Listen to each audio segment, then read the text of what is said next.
capítulo 22, versículo 39 a seguir. Todos encontraram? Quem está nos visitando e porventura não tiver uma Bíblia, né? Poderia nos acompanhar com a leitura. Amém? Aqui pelo Data Show. Diz assim: e saindo, foi como de costume para o Monte das Oliveiras, e os discípulos o acompanharam. Chegando ao lugar escolhido, Jesus lhes disse: orai para que não entreis em tentação. Ele, por sua vez, se afastou cerca de um tiro de pedra e de joelhos orava, dizendo: Pai, se queres, passa de mim esse cálice, contudo, não se faça a minha vontade, e sim a tua. Pai, se queres, passa de mim este cálice, contudo, não se faça a minha vontade, e sim a tua. Então lhe apareceu um anjo do céu que o confortava, e estando em agonia, orava mais intensamente. Aconteceu que o seu suor se tornou como gotas de sangue, caindo sobre a terra. Levantando-se da oração, foi ter com os discípulos e os achou dormindo de tristeza. E disse-lhes: por que estáis dormindo? Levantai-vos e orai, para que não entreis em tentação. Falava ele ainda quando chegou uma multidão, e um dos 12, o chamado Judas, que vinha à frente deles, aproximou-se de Jesus para o beijar. Repita comigo: aproximou-se de Jesus para o beijar. Mais uma vez, aproximou-se de Jesus para o beijar. Amém. Jesus, porém, lhe disse: Judas, com um beijo trai o Filho do Homem? Os que estavam ao redor dele, vendo o que ia suceder, perguntaram: Senhor, feriremos a espada? Um deles feriu o servo do sumo sacerdote e cortou-lhe a orelha direita. Repita comigo: um deles feriu o servo do sumo sacerdote e cortou-lhe a orelha direita. Amém. Mas Jesus acudiu dizendo: deixai, basta. E tocando-lhe a orelha, o curou. Então, dirigindo-se Jesus aos principais sacerdotes, capitães do templo e anciãos que vieram prendê-lo, disse: saístes com espadas e porretes, como para deter um salteador. Diariamente estando eu convosco no templo, não pusestes as mãos sobre mim. Esta, porém, é a vossa hora e o poder das trevas. Feche seus olhos. Pai, nós te damos graças, ó Deus, por tudo que já ocorreu aqui. Porque verdadeiramente o Senhor habita no meio dos louvores. Agora, papai querido, fala conosco por intermédio da tua palavra. Ministra, Senhor, aos nossos corações. Fale, Deus, conosco, e que eu seja, papai querido, apenas e quão somente instrumento da tua palavra nessa noite, Deus. Esse é o meu desejo, esse é o meu anseio, e eu oro em o nome de Jesus. Querido, preste atenção nisso que eu vou perguntar e você vai responder para si mesmo. Beijo, espada ou cálice? Qual é a sua escolha? Beijo, espada ou cálice? Qual é a sua escolha? Volte para quem está do teu lado e pergunte para ele: beijo, espada ou cálice? Qual é a sua escolha? Os maridos vão dizer: beijo. Amém?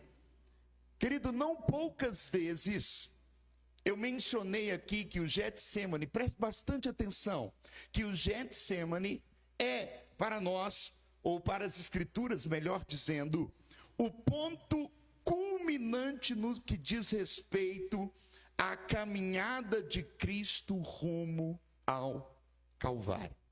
E eu digo isso, querido, não apenas pelo fato de que o Getsemane está situado dentro dos evangelhos entre a última Páscoa de Cristo com os discípulos e a sua crucificação.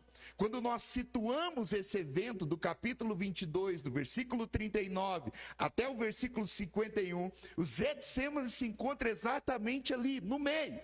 Jesus já havia feito o seu discurso, o seu grande discurso registrado por João a partir do capítulo 14. Jesus já havia ido ao cenáculo, os discípulos já haviam preparado a Páscoa, a última ceia, ele já havia ceado com os discípulos, lavado os pés dos discípulos, né? E é por isso que eu digo que o Getsemane é o clímax, o ponto culminante, por estar ali entre os últimos instantes de Cristo com os seus discípulos na terra e a sua caminhada rumo ao Calvário, ou seja, rumo à crucificação. Mas eu não digo que o Getsemane é o clímax, o ponto alto do ministério de Jesus, apenas por estar situado entre a última Páscoa e a crucificação. Muito pelo contrário, eu digo isso por ser o Getsemane a representação de maior agonia de Cristo antes da cruz. É óbvio que a maior agonia é no ato da crucificação, mas de tudo aquilo que Jesus passou antes da crucificação, o Getsemane é sim o ponto de maior agonia, de maior angústia de Cristo. O texto que nós lemos diz que a sua alma estava profundamente agoniada. Marcos e Mateus vão dizer que a sua alma estava angustiada até a morte. Amém? Era um ponto chave nas emoções de Jesus. Era um ponto alto nas emoções de Jesus, não apenas pela intensa agonia, mas porque aquela agonia proporcionou algo raro dentro do fator biológico humano. O texto diz que Jesus suou gotas de sangue. E é interessante que apenas Lucas menciona isso, talvez porque ele fosse médico e conhecesse o que Cristo estava intensamente sofrendo. Mas somente pessoas em um estado de sofrimento intenso conseguem provocar o que Cristo provocou, ou seja, conseguem sofrer o que Cristo sofreu. Chegar ao ponto, ao ápice da emoção, de suar gotas de sangue. Por isso, o Getsemane é sim um ponto culminante, um ponto alto, um clímax da caminhada de Cristo rumo ao Calvário. Mas não apenas por isso, é nele que Jesus também começa a viver a nítida sensação de abandono dos seus. Jesus, certa feita, disse aos discípulos: ferirão ao pastor e as ovelhas se dispersarão. E curiosamente, é no momento de maior agonia de Cristo, no Getsemane, que Cristo começa a viver essa sensação de abandono. Por 3 vezes, e todos os evangelhos vão relatar isso, pelo menos os sinóticos, que são Mateus, Marcos e Lucas, por 3 vezes Jesus se desloca para orar, volta e encontra os seus fazendo o quê? Dormindo. Abandonando ele no seu maior momento de tristeza. Jesus leva os 12 até determinado ponto, ou melhor dizendo, os 11, porque Judas já havia saído para o trair. E de determinado ponto, ali do Monte das Oliveiras, quando ele entra no Getsemane, ele leva consigo Pedro, Tiago e João. E o texto é bem claro: a fim de que vocês orem comigo. E ele ainda diz: vigiai e orai para que não entrem em tentação. Amém? Todavia, quando Jesus volta, é exatamente o contrário que ele encontra no cenário do Getsêmani. Por 3 vezes, aqueles 3 moços, aqueles 3 discípulos, os mais chegados de Jesus, estão dormindo. Ainda que Lucas tenha frisado, dormindo um sono de tristeza. Ainda que ele tenha frisado isso, Cristo está abandonado no cenário da agonia. Cristo está abandonado no cenário da angústia. O Getsêmani também, se ele revela a sensação nítida de abandono a Cristo, ele também revela o cuidado de Deus, ou seja, do Pai para com ele. Porque o texto também diz que um anjo o confortava, um anjo o consolava. E se fosse sobre isso que eu fosse pregar nessa noite, talvez eu dissesse isso. No seu Getsêmani tem sempre um cuidado de Deus. Deus sempre vai levantar anjos no seu dia de sofrimento. E esse anjo pode ser um ser celestial, ou pode ser esse cidadão que está aí do teu lado. Ele pode se fazer anjo, ele pode se fazer conforto, ele pode se fazer mensageiro em dias de angústias. É por isso que eu digo que o Getsêmani não é apenas o clímax, o ponto alto, por estar exatamente entre os últimos instantes de Cristo e a sua caminhada no Calvário. Não, eu digo isso porque ele não é só um lugar de agonia, do cuidado de Deus, mas ele também revela a manifestação do poder e da graça de Jesus. É curioso para mim, chama minha atenção, o fato de Cristo manifestar poder e graça no pior momento da sua vida. Não Lucas, mas João vai dizer que esse Cristo, uma vez abordado por aqueles que vieram prendê-lo, quando perguntou a quem buscais, o Evangelho de João diz que quando Cristo responde, sou eu, eles dizendo, nós buscamos Jesus, o Nazareno, e quando ele diz, sou eu, todos caem.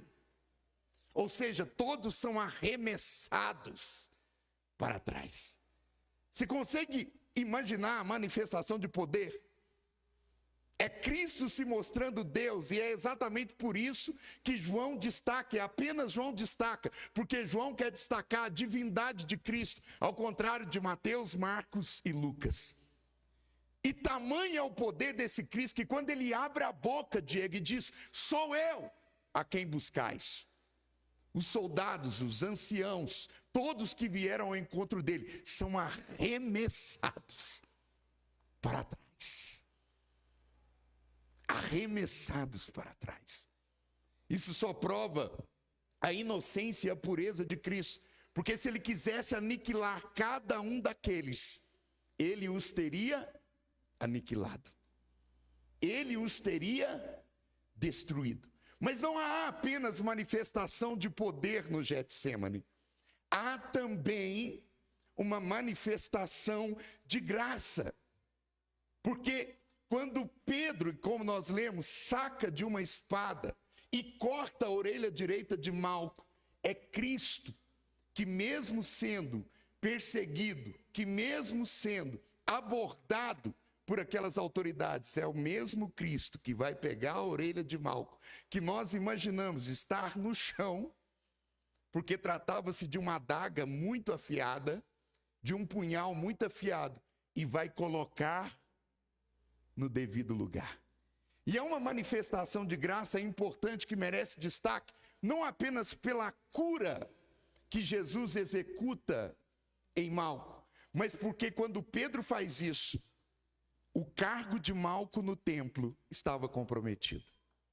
Ele era servo e soldado do sumo sacerdote. E ninguém que serve no templo pode ter defeito. Você entendeu a manifestação da graça de Deus? Você entendeu a manifestação da graça de Cristo? E isso se dá no ponto alto da agonia dele.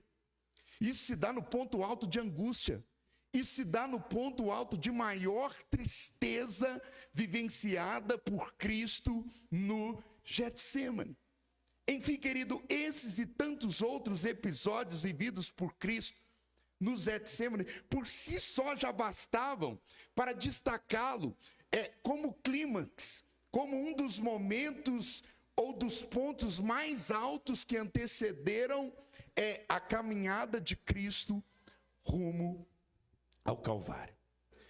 Mas permitam-me dizer que, além de ser o clímax, o ponto culminante dos instantes finais de Cristo, o Getsêmani, se nós trouxermos, e aqui para você entender o que eu estou falando, você tem que trazer isso para os nossos dias atuais.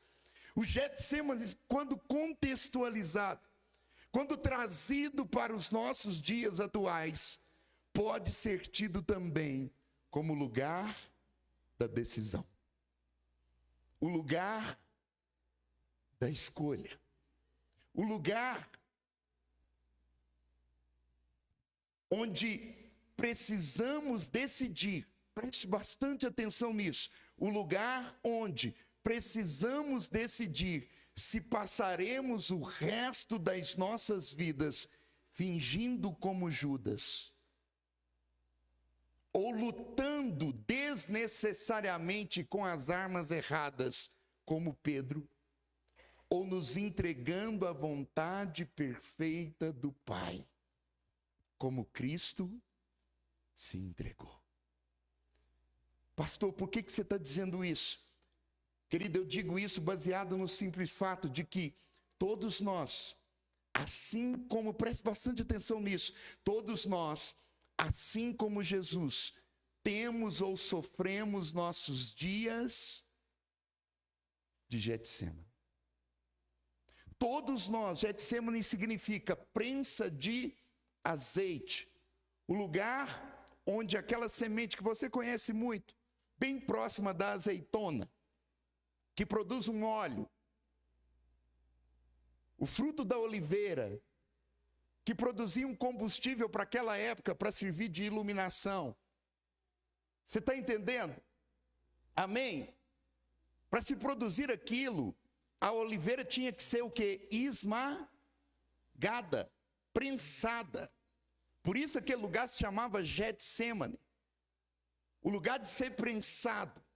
E todos nós, querendo ou não, um dia passaremos pelo nosso Getsêmani.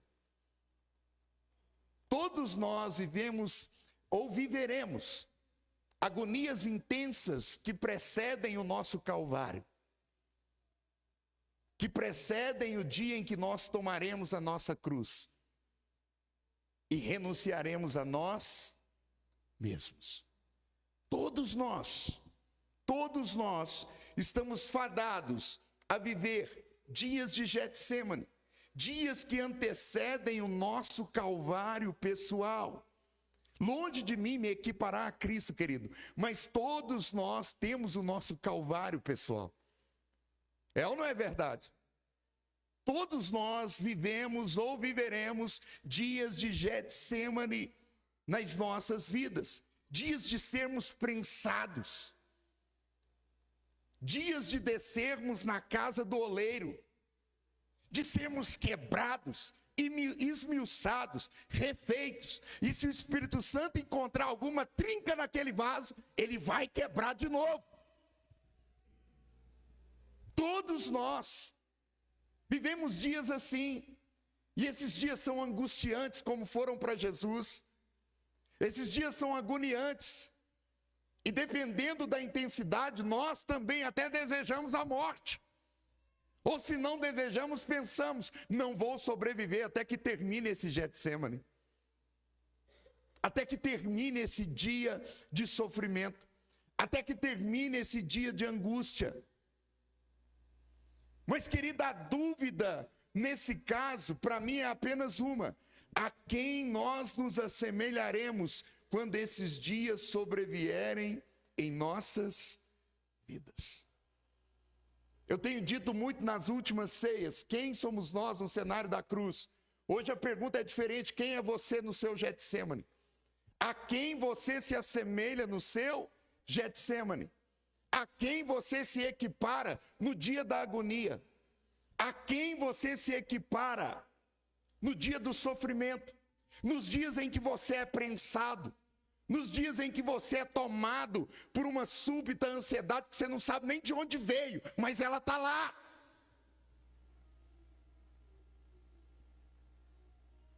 Quem é você no Getsemane? A quem você se assemelha? Ou quais armas você escolhe? O beijo? A luta desnecessária com as armas desnecessárias? Ou aquele que cumpriu e escolheu fazer a vontade plena do Pai? De que maneira você se porta nos dias de Getsemane? De que maneira você se porta nos dias do sofrimento? E é sobre esses três personagens importantes do cenário do Getsemane que eu quero falar nessa noite.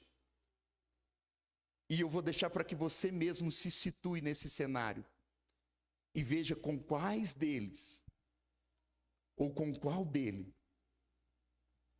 você tem se assemelhado. Com qual postura você tem se assemelhado? Será que nos nossos dias de Getsemane nós temos nos portado como Judas? Quem é Judas Iscariotes? É aquele discípulo de Jesus que, mesmo caminhando com Cristo durante cerca de 3 anos e meio, escolheu uma figura caricata de fingimento. Fingido. Certo psicanalista, fazendo a psicanálise dos discípulos, chegou à conclusão que a personalidade de Judas Iscariotes beirava a dissimulação. Judas era alguém dissimulado, fingido, duas caras. Como disse uma jovem certa feita no discipulado, Judas Iscariotes era um falciano. Sabe? Alguém falso. Alguém que se portava de maneira dúbia.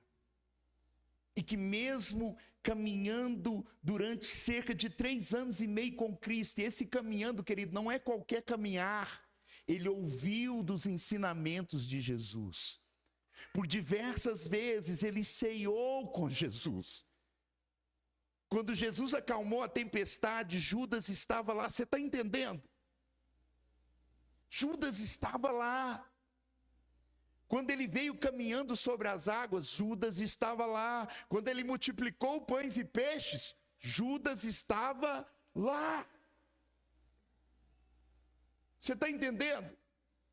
Judas, assim como os demais, vivenciou coisas intensas caminhando ao lado de Cristo, mas mesmo assim, traiu Jesus por uma quantia irrisória de 30 moedas de prata e um beijo diante dos amigos de Jesus e dos seus inimigos.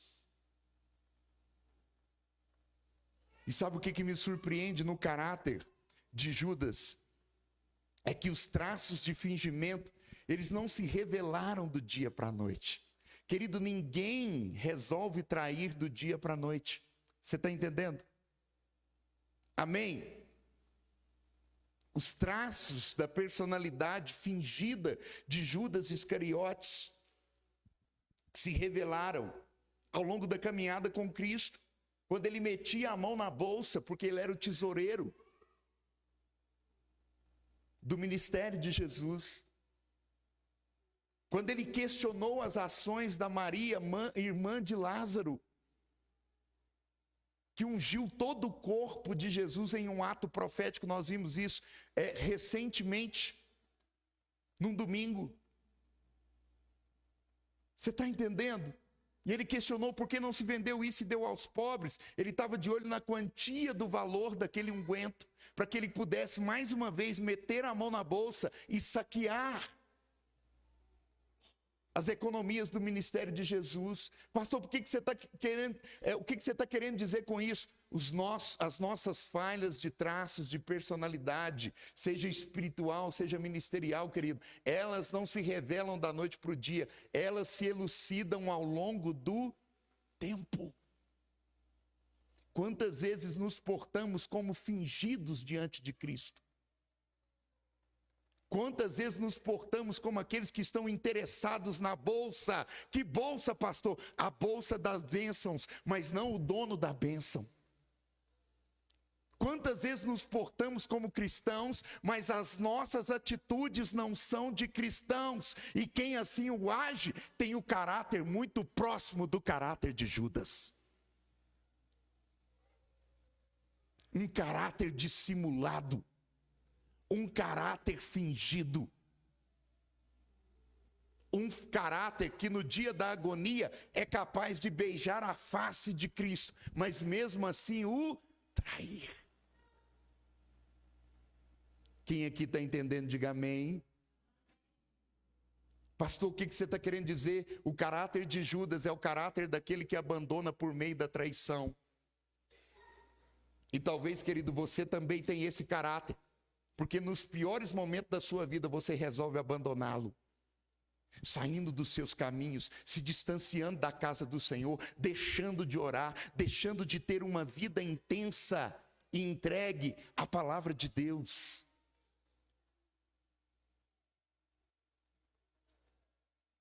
Posso ouvir um amém? Sabe? Quem é você no Getsêmani? Que tipo de armas você tem escolhido para passar o seu dia de sofrimento? A arma do fingimento? A arma do caricato? A arma daquele que coloca uma máscara e quer se portar como crente, mas que não tem nada de crente? Quem é você no seu Getsêmani?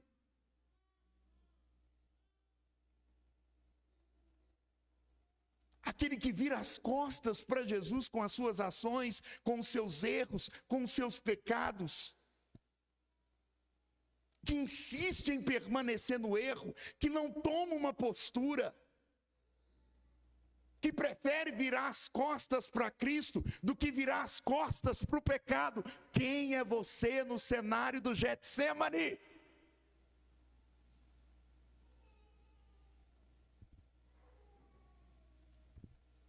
Ou talvez, querido, você tem sido ou se portado como Pedro, que ao mesmo tempo que jurou fidelidade, insistia em lutar com as armas erradas. Deixa eu dizer uma coisa para você nessa noite. Se você está passando por um momento de Getsêmani, de sofrimento, de agonia, escolha as armas certas. Escolha as armas certas. Sabe qual é o problema do crente atual? Ele quer lutar lutas que não são deles. Ele quer usar armas que não pertencem a ele. A nossa luta não é contra a carne nem sangue, mas contra os principados e potestades, contra os dominadores deste século, desse mundo tenebroso. Você está entendendo? Para de lutar contra quem você não deve lutar e nem precisa lutar. Lute com as armas certas, lute com as armas corretas. Nós vivemos um tempo de cristãos que se degladiam, sabe? Nós vivemos um tempo de cristãos que escolhem lutas que não vão levar você a lugar nenhum e nem a um denominador comum. Aqui, para de tentar vencer o Getsêmani do seu lar, degladiando, falando, Pensa o seu Getsêmani com o joelho dobrado no chão. Essa é a arma do crente. O problema é que enquanto Jesus usava a arma da oração no Getsêmani, os discípulos dormiam. E quando precisaram usar a arma correta, não sabiam quais armas deveriam usar. Sabe por que talvez você está usando as armas incorretas nos seus dias de batalha? Porque talvez você tenha tido uma postura de sono no seu Getsêmani.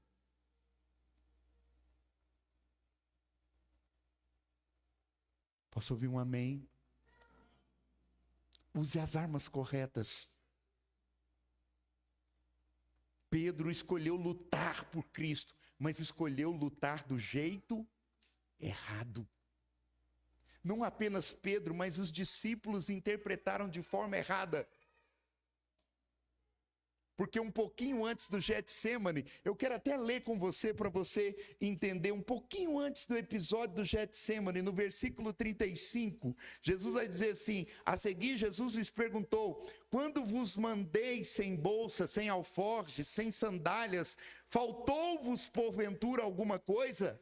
Nada, disseram eles. Então lhes disse: agora porém, quem tem bolsa, tome-a, como também o alforje, e o que não tem espada, venda a sua capa e compre uma, pois vos digo que importa que se cumpra em mim o que está escrito: ele foi contado com os malfeitores, porque o que a mim se refere está sendo cumprido. Então lhe disseram: Senhor, eis aqui 2 espadas. Respondeu Jesus: basta.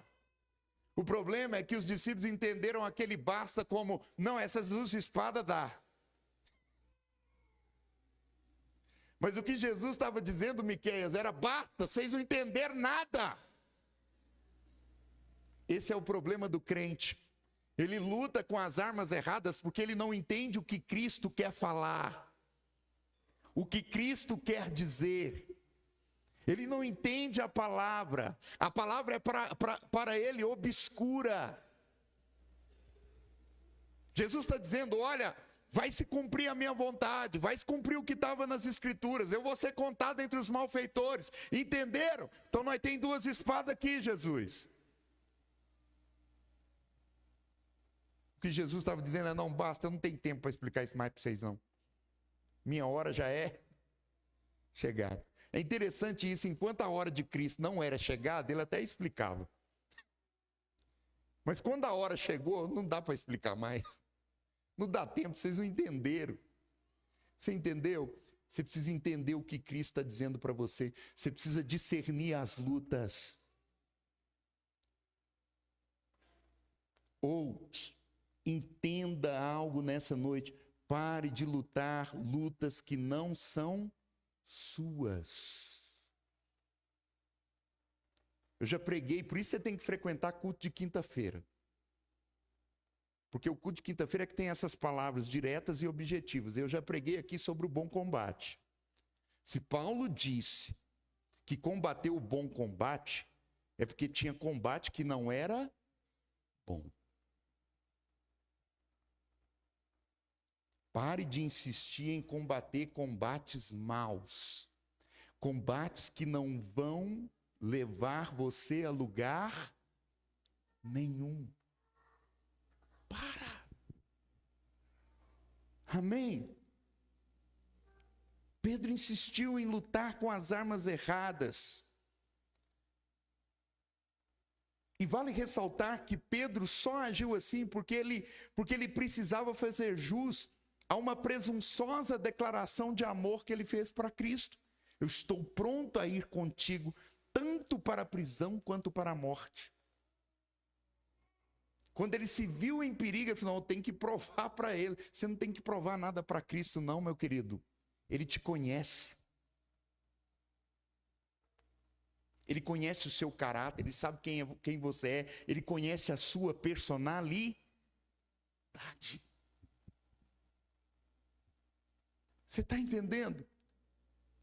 E o problema é que a escolha de atacar Malco levou Pedro a uma série de erros. Eu destaco 2. Primeiro, ele lutou com o inimigo errado e com as armas erradas. Sabe? Ele lutou com o inimigo errado e com as armas erradas. Segundo, ele revelou uma ação errada do seu caráter e confiou no tipo errado de energia. Sabe qual é o problema de lutar a luta errada? É que eu vou desprender a energia errada na luta. Quem aqui entendeu? Quando eu luto as lutas que não são minhas, as lutas que eu não preciso lutar, e uso as armas que eu não deveria usar, automaticamente eu vou desprender energia tóxica. Eu vou desprender energias que não valem a pena desprender. Pastor, eu não entendi. Tem muita gente lutando as lutas erradas com as armas erradas e desprendendo, por exemplo, a energia do ódio. Imprimindo a energia do ódio, imprimindo a energia do rancor, imprimindo a energia da mágoa, vivendo como o apóstolo Paulo mencionou em uma de suas cartas, desferindo golpes no ar. Amém? Glória a Deus. Pare de desprender energia errada. Repito, a energia do crente está na oração. Desprenda energia suficiente na oração.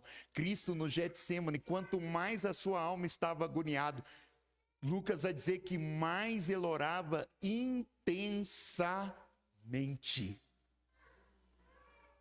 Quanto mais agoniado você está no seu Getsêmani, querido, é aí que você tem que orar.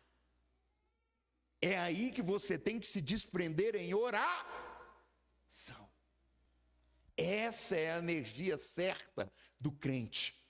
A energia da intercessão, a energia do clamor, a energia do quarto de escuta, do momento de intimidade, do momento em que você está a sós com Deus. É lá que você tem que desprender energia. A energia do crente tem que ser desprendida na adoração.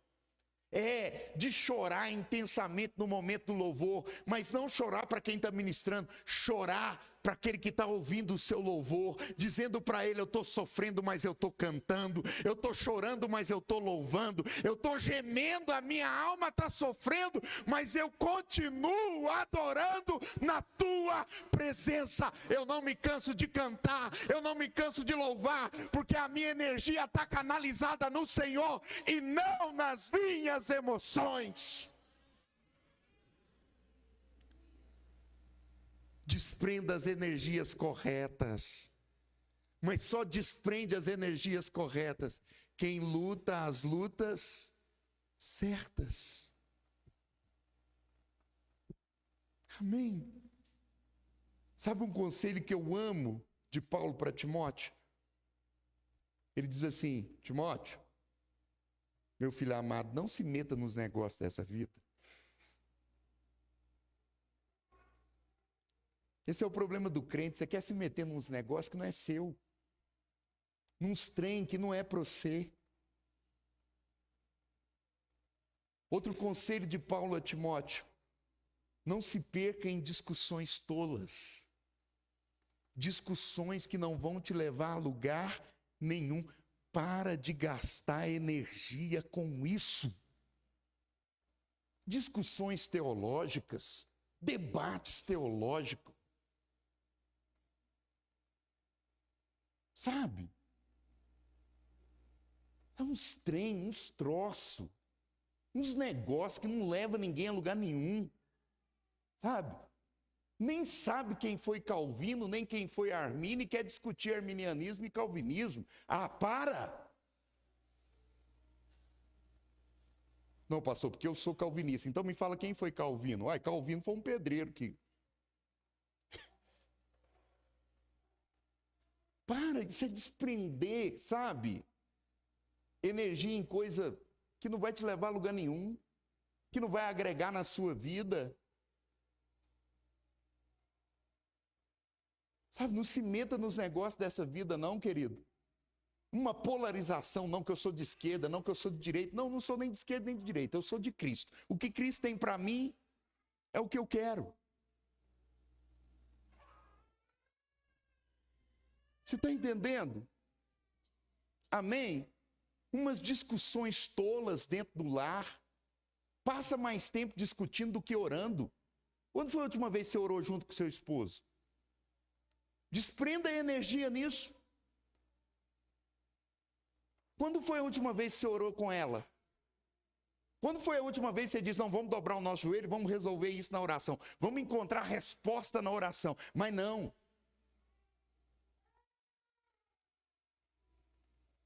Quer lutar com as armas erradas.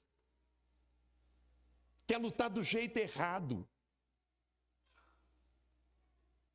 Você está entendendo? Amém? Glória a Deus. Sabe, é uma geração gastando energia em pensar demais no amanhã. Preocupado com o amanhã. Você está entendendo? Se metendo nos negócios, nos treinos, nos troços. Não que eu tenho que ficar rico, que eu tenho isso, que eu tenho aquilo. Para!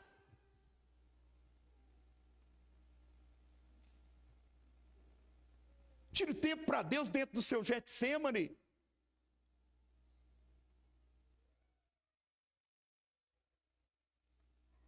Tire tempo para Deus dentro do seu dia de sofrimento, dentro do seu dia de agonia, dentro do seu dia de angústia, para que você não se porte como Judas, traidor, dissimulado, fingido, para que você não se porte como Pedro, lutando com as armas erradas, gastando energia desnecessária e contra os inimigos errados.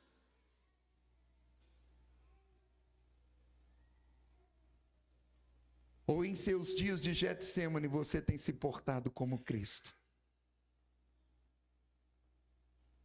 Que mesmo com a sua alma em completa agonia, ao ponto de suar gotas de sangue, escolheu fazer a vontade plena do Pai e beber do cálice que produziria salvação. Sabe uma das coisas que eu amo em Cristo no Getsemane, Wagner? É que ele tinha exata ciência de por que ele estava sofrendo naquele momento.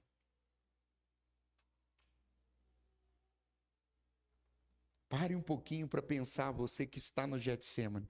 Você sabe por que você está sofrendo. Ninguém vai para o Getsemane sem saber por que ele está lá. E Cristo sabia. Tanto é que ele diz, Pai, se possível, passa de mim esse cálice. Passa de mim esse momento. Eu sei o peso da cruz. Eu sei o que ela representa. E eu sei o que eu vou padecer para chegar nela. Se possível, passa de mim esse cálice. Mas contudo, seja feita a tua vontade. Essa é a postura do verdadeiro cristão no dia do Getsemane.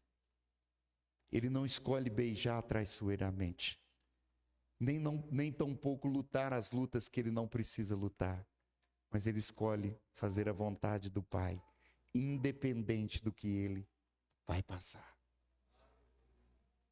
Se coloque de pé do teu lugar.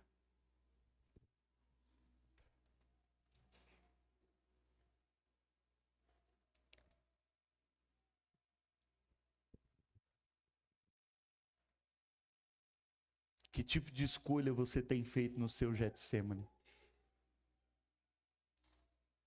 O beijo de Judas, a espada, a adaga de Pedro, ou o cálice da vontade do Pai? Que tipo de escolha você tem feito no seu Getsemane? Repito, o beijo da traição de Judas a espada de Pedro. Quais armas você tem escolhido? Quais armas? Eu quero chamar o Ministério de Louvor para já estar tomando seus lugares. Quais armas, querido? Quando você escolhe fazer a vontade do mundo, você está escolhendo o beijo de Judas. Quando você escolhe não renunciar ao pecado, não renunciar às coisas do mundo.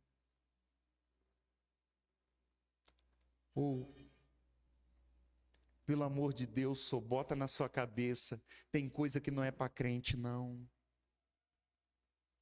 Bota isso na sua cabeça de uma vez por todas. Tem coisa, tem lugar que não é para crente. Tem coisa que crente não faz, tem lugar que crente não frequenta. E quando você escolhe esses lugares, você está escolhendo o beijo de Judas, você está traindo Jesus, você está traindo a palavra, você está traindo o seu caráter de cristão. Bota esse trem na cabeça, sou. Eu queria não poder falar isso, sabe por quê? Porque eu sou taxado, Adna, de chato. Eu queria evitar falar, porque no final de tudo eu saio como chato.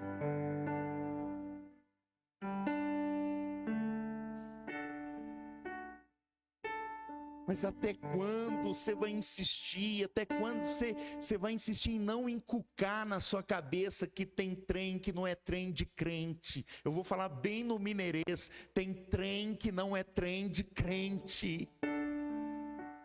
Tem trem que crente não faz, tem trem que crente não frequenta.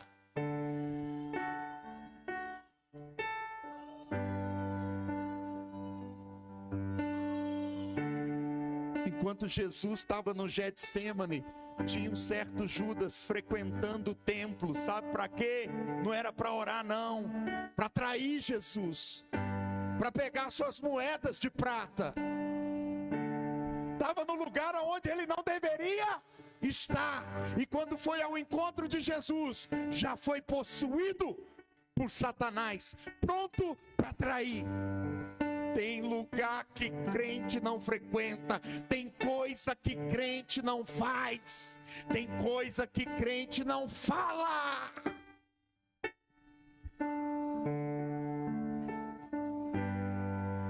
Oh, tem coisa que crente não assiste, não assiste não.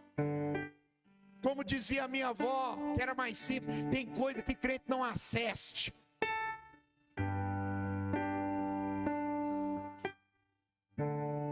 Você está entendendo? Passou mais um domingo lindo desse, de casa cheia. É dia de ceia, querida, é dia de falar desses negócios. Pare de dar lugar ao ódio, pare de dar lugar ao rancor, pare de lutar com as lutas erradas. Conserta esse trem, só. Procura aquela pessoa que te magoou, pede perdão. Ah, pastor, mas doeu demais. Está doendo mais em acumular mágoas. Conserta. E não é pedir desculpa, não. Toma vergonha nessa cara, pede perdão. Crente pede perdão. Perdão. Porque quem pede desculpa amanhã faz de novo. Mas quem pede perdão, pede porque quer consertar. Seja como Jesus. Faça a vontade do Pai. Faça a vontade do Pai. Escolha a vontade do Pai. Coloque a tua mão sobre o teu coração. Bem baixinho, bem baixinho. Que tipo de postura você tem tomado no Getsêmani? Esse é seu autoexame de hoje. O beijo, a espada ou a vontade do Pai? Cale-se. Que tipo de postura você tem tomado nos seus dias de luta, nos seus dias de angústia?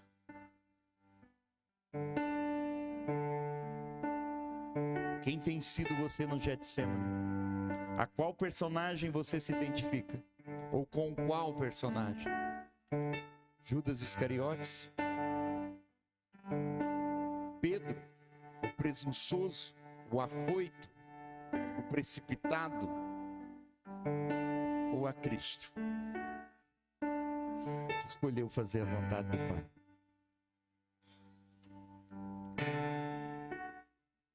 Faça essa reflexão.